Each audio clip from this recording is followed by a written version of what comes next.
इस कार्यक्रम के पुण्यार्जक हैं Shri Kanwarlal ji Mahavir Prasad ji Patni, RK marble group, Madanganj, Kishangarh, Rajasthan.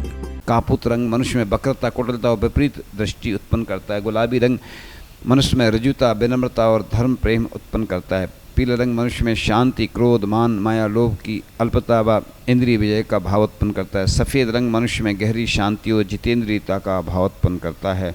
इस प्रकार सफ़ेद रंग विकार रहितता, बीतरागता, निर्मलता, शांति, क्षमा, संतोष, त्याग और परिष्कृत बोध का प्रतीक है।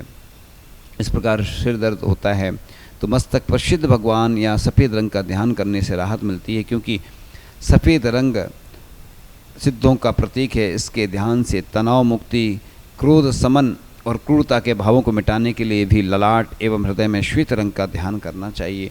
श्वेत वस्त्र पहनने से आरोग्यता तथा ऊर्जा प्राप्ति जैसा अनुभव होता है। सदाचार में जीवन बिताने के लिए श्वेत वस्त्र पहनने का उपदेश दिया जाता है। श्वेत वस्त्र पहनकर मंत्र जाप, पूजन आदि अनुष्ठान करने से आत्म शांति की वृद्धि होती है। सफ़ेद रंग होता है पवित्रता, स्वच्छता, विवेक, ज्ञान आदि का प्रतीक है।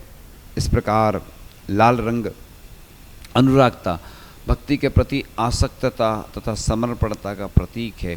यह रंग आलस और द्वंद्व भाव को कम करता है। जब कोई व्यक्ति लाल वस्त्र पहनता है तो वह साधना के प्रति आकर्षित होता है। हाँ, धन प्राप्ति के लिए आदि आदि। ये पीला रंग जो होता है वो है सहिष्णुता, वात्सल्य, सरलता का प्रतीक है। पीला कलर आचार्य परमेष्टि का प्रतीक है और इस प्रकार से यह रंग आपसी भाईचारे की भी वृद्धि करता है।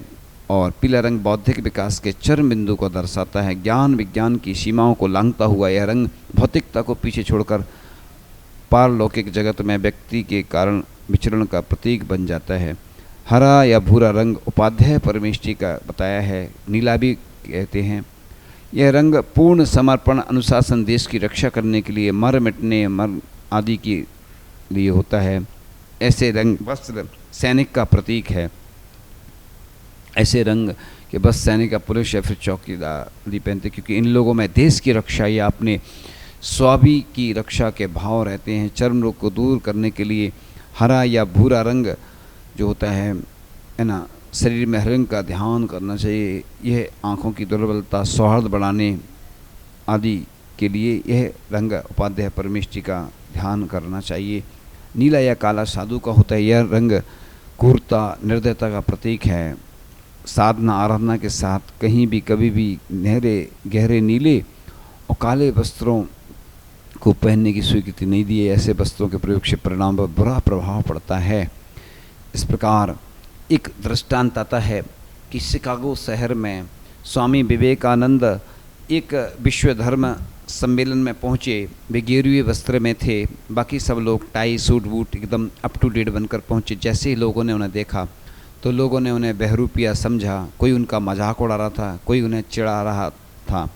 पर उनमें कई अमेरिकन व्यक्ति ऐसे भी थे जो स्वामी विवेकानंद जी को पहचानते। तो उन्होंने सब की ऐसी बातें सुनकर विवेकानंद से कहने लगे, विवेकानंद जी आप भी हमारी तरह सब क्यों नहीं हैं?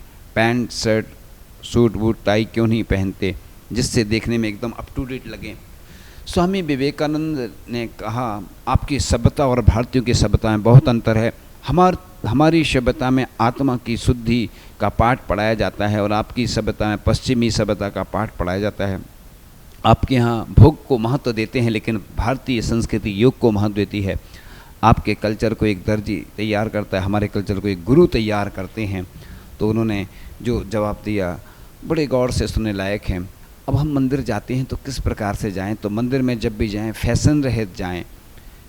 यदि आप फैशन रहित मंदिर जाते हैं, फैशन करके शरीर को सजा धजा कर अच्छे कपड़े, चटक मटक भड़कीले कपड़े पहन कर जाते हैं, तो ध्यान रखना भगवान के दर्शन करने के लिए नहीं, अपितु अपने दर्शन दूसरों को देने के लिए हम जा रहे हैं, अपनी अहम की पुष्टि के लिए जाते हैं। ध्यान रहे, यदि आप मंदिर में घर, मकान, व्यापार, परिवार के विकल्प को छोड़कर जाते हैं, समझना आप सही तौर पर परमात्मा के समक्ष जा रहे हैं। अगर आप घर से सब विकल्पों को छोड़कर जा रहे हैं तो समझना कि आप साधु की चर्या के समान समय व्यतीत करते हैं, क्योंकि मंदिर योगशाला है, घर भोगशाला है।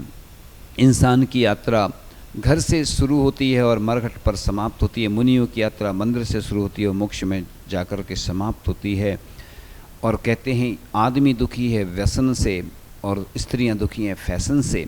तो स्त्रियां मंदिर जाते समय फैशन करती हैं, लिपस्टिक लगाती हैं, पाउडर लगाती हैं, नैन पॉलिश, ये सब हिंसक सामग्रियां हैं। इनको जो ऐसे सौंदर्य प्रसाधन का उपयोग करते हैं, हिंसक सौंदर्य प्रसाधन का उपयोग करते हैं, वह आहार देने के भी पात्र नहीं होते हैं। इसी प्रकार से क्या क्या लगा के चलते जाते हैं। तो इस प्रकार एक ग्रामीण महिला थी जो शहर में गई, तो उसने देखा कि ब्यूटी पार्लर पर कुछ लोग ब्यूटी पार्लर से निकल रहे हैं, बदसूरत थे, खूबसूरत होकर निकल रहे हैं। तो उसने भी सोचा कि मैं भी जाऊं।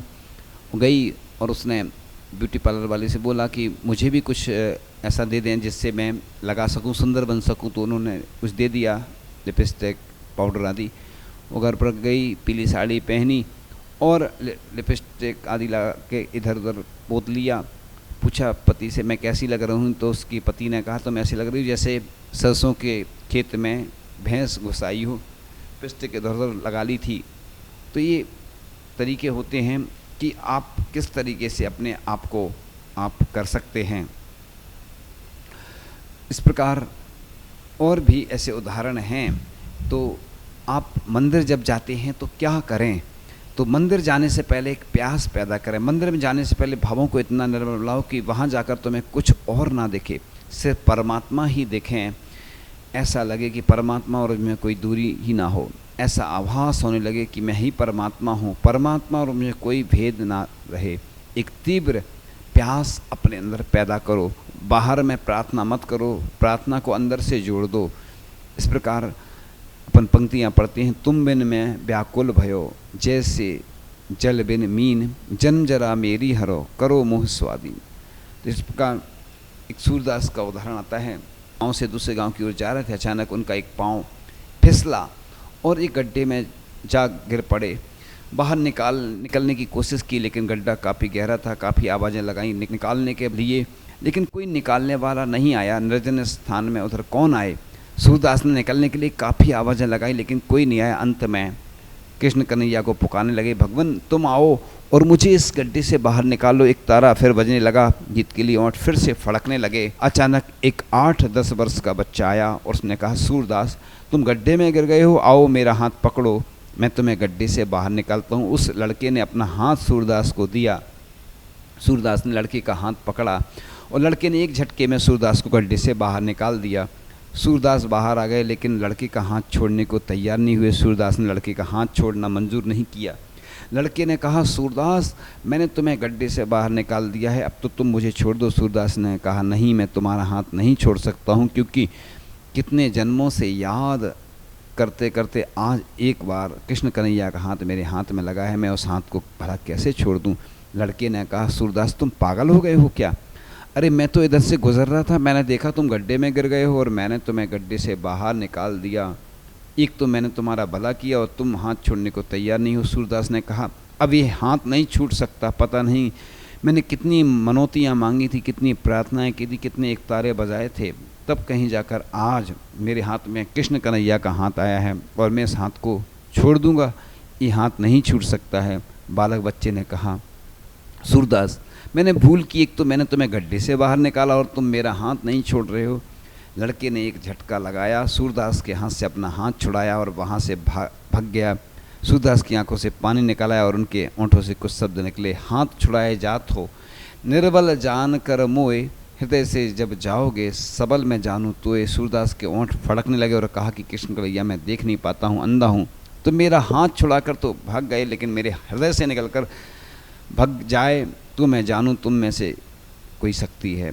परमात्मा का हाथ बड़ी मुश्किल से हाथ लगता है, लेकिन हम चूक जाते हैं। और जब जब भी परमात्मा का हाथ हमारे हाथ में आता है, वापस छुटकार बैठते हैं। परमात्मा हमारी पुकार से पैदा होता है, परमात्मा हमारी प्रार्थना से पैदा होता है, परमात्मा हमारी प्यास से पैदा होता है। व्यक्ति की जितनी गहरी प्रार्थना होती है, उसका परमात्मा उतना ही साकार बनता है। दुनिया में कभी भी परमात्मा से प्रार्थना नहीं होती, प्रार्थना से परमात्मा पैदा होता है। जितनी गहरी तुम्हारी प्रार्थना होगी, तुम्हारा परमात्मा उतना ही अहोभाव में होगा, क्योंकि जब तक तुम्हारे भीतर गहरी प्यास पैदा नहीं होगी, चाहे जितना सामने समंदर भी आ जाए, उस पानी की तुम कीमत नहीं आंक पाओगे, क्योंकि दुनिया में कभी भी पानी की कीमत नहीं रही है, हमेशा प्यास की कीमत रही है। जितनी गहरी प्यास होगी पानी की कीमत उतनी ज़्यादा बढ़ती चली जाएगी, इसलिए कीमत पानी की नहीं आंको। इसलिए मंदिर में मात्र घंटी बजाने से कुछ नहीं होगा, भावशून्य भक्ति रचाने से कुछ नहीं होगा, भले ही तत्चिंतन में सदियां बीतें, श्रद्धा नहीं हृदय में तो मोक्ष नहीं होगा। इस प्रकार से आँखों में अगर उड़ान है तो आसमान तुमसे दूर नहीं, पंखों में अगर उड़ान है तो आसमान तुमसे दूर नहीं। शिखर पर बैठकर बिहग ने यही गीत गाया, श्रद्धा में अगर जाने तो भगवान तुमसे दूर नहीं। इसलिए कहा है कि मंदिर में जब भी जाएं तो खाली हाथ नहीं जाएं, क्योंकि नीति शास्त्रों में कहा है कि राजा ज्योतिषी और वैद्य दादी के पास कभी भी खाली हाथ नहीं जाना चाहिए, क्योंकि खाली हाथ जाने से खाली हाथ ही आओगे। इसलिए घर से धोती दुपट्टा पहन करके अच्छी दिव्य सामग्री ले जा करके पूजन करना चाहिए। और हमेशा जो पात्र है कोशिश करें स्वर्ण पात्र हों, रजत पात्र हों, और कोशिश करें कि पीतल आदि की हों, ताम्र पत्र आदि के पात्र हों। दिव्य दिव्य सामग्री, भगवान के मोक्ष कल्याणक पर एक श्रीफल या नारियल का गोला होता है सफ़ेद, वो ले जा कर के मोक्ष कल्याणक, प्रत्येक मोक्ष कल्याण पर चढ़ाना चाहिए। और नियम लेना चाहिए कि महीने में, सप्ताह में, अष्टमी चतुर्दशी या अन्य विशेष तिथि पर सप्ताह में एक बार या प्रतिदिन श्रीफल जरूर चढ़ाना चाहिए, क्योंकि जितना चढ़ाओगे उससे कहीं अधिक पाओगे। तो इस प्रकार मुट्ठी भर के मिलेगा, और यदि 2 चावल चढ़ाए तो तुम्हें अगले भाव में 2 चावल ही मिलेंगे। मन में बहुमान एवं विशुद्धि के साथ ही पूजन विधान आदि करना चाहिए। लालच तथा हीन परिणाम के साथ नहीं करना चाहिए, क्योंकि परिणाम के अनुसार पुण्य कर्म का संचय होता है, जो स्वयं पर ही निर्भर होता है, अन्य दूसरों पर नहीं। और कभी भी सूखी द्रव्य से पूजन नहीं करना चाहिए। जो सूखी द्रव्य से पूजन करेंगे उनको भोजन सूखा ही मिलेगा। इसलिए इस प्रकार से अपन को अष्टद्रव्य चढ़ाना चाहिए, अच्छे से व्यवस्थित करके तन्मयता के साथ करना चाहिए।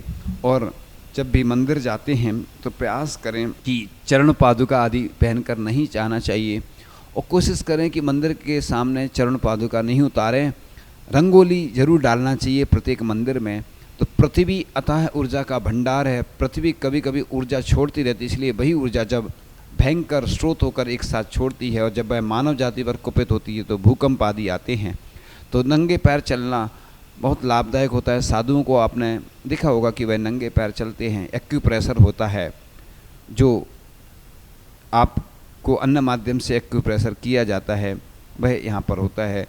तो नंगे पैर मंदिर जाने से भगवान की विनय होती है। चक्रवर्ती भी जब भगवान के केवल ज्ञान की सूचना मिलती है तो वह 7 कदम नंगे पैर चलकर परोक्ष रूप से विनयपूर्वक भगवान को नमस्कार करते हैं। और विकल्प भी नहीं रहता है कि हमारी कोई चरण पादुका नहीं उठा ले जाए। जिस प्रकार से उत्तम द्रव्य की प्राप्ति द्रव्य दान से ही होती है, अतः साथ में यथाशक्ति द्रव्य लेकर ही मंदिर जाएं। यथाशक्ति सामर्थ्य से कम न सामर्थ्य से ज़्यादा। तो इसलिए वसु विधि मंगल द्रव्यले जिन पूजो सागार, पाप भट्टे फलता फले पावन पुण्य अपार। बिना द्रव्य के भाव पूजन नहीं, स्तुति मात्र। यदि श्रावक भाव पूजन करना चाहता है तो भोजन भी भाव से करे। तो इस प्रकार से मन में भगवान के दर्शन करने की जो भावना होती है, उस करने से ही 1000 गुना उपवास का फल मिलता है। जैसे मंदिर की तरफ जाने लगते हैं तो लाख गुना फल मिलता है। जैसे भगवान के सामने पहुंच गए, जिन बिंब की ओर तरफ दृष्टि पड़ी तो अनंत गुना फल प्राप्त होता है। यह है जिन महिमा। आप घर से निकले हैं और जैसे ही आपको शिखर दिख जाए, शिखर के ऊपर लगी ध्वजा दिख जाए, तो वहीं से जिनालय देव को सिर झुकाकर नमस्कार करना। शिखर के ऊपर लगी ध्वजा दिखने से मन की चंचलता रुक जाती है, मन एकाग्र हो जाता है, हमारा मन बाहरी वस्तुओं में आकर्षित होता है।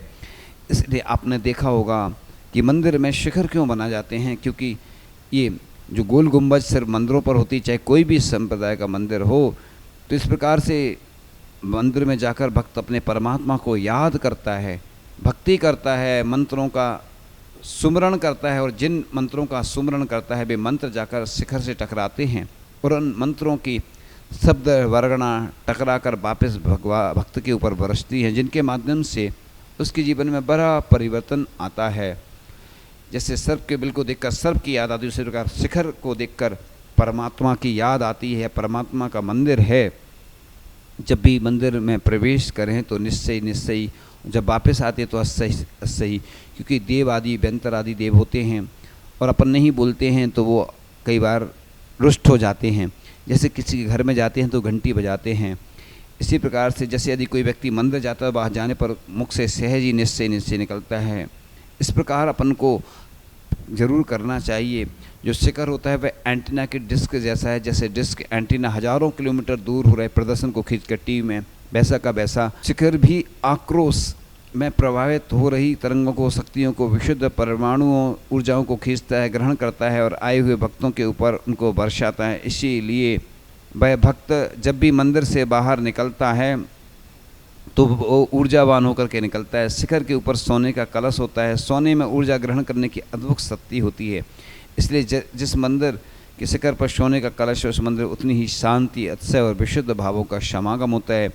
लेकिन जिस मंदिर के कलश पर सोने का पॉलिश उसका उतना प्रभाव नहीं पड़ता है।